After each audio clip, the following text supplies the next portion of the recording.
This isn't a video that's going to make you laugh. It's not even a video that's going to entertain you. This is the gospel of Jesus Christ. What we're called to spread, what we're called to share.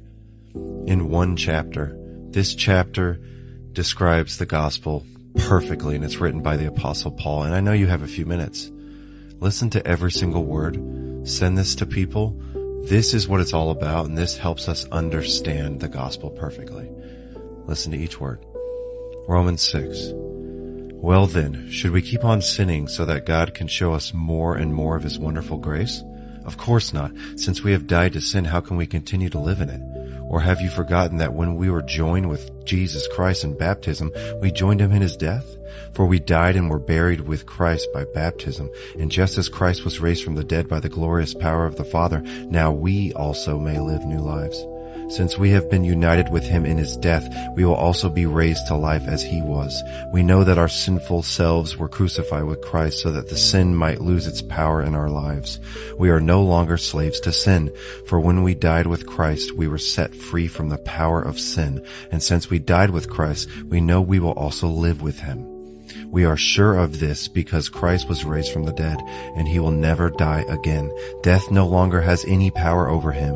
When He died once to break the power of sin. But now that He lives for the glory of God. So you also should consider yourselves to be dead to the power of sin and alive to God through Christ Jesus.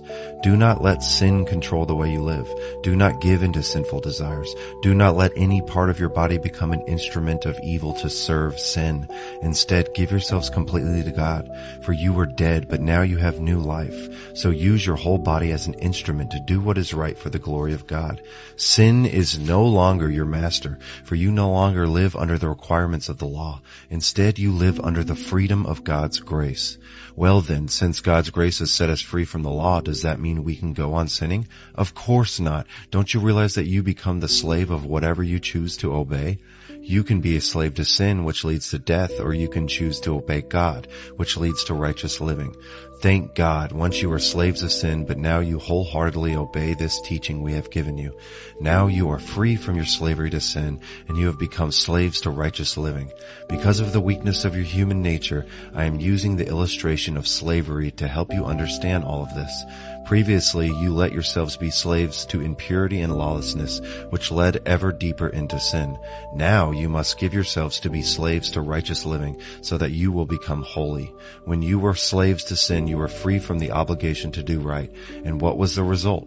You are now ashamed of the things you used to do, things that end in eternal doom. But now you are free from the power of sin and have become slaves of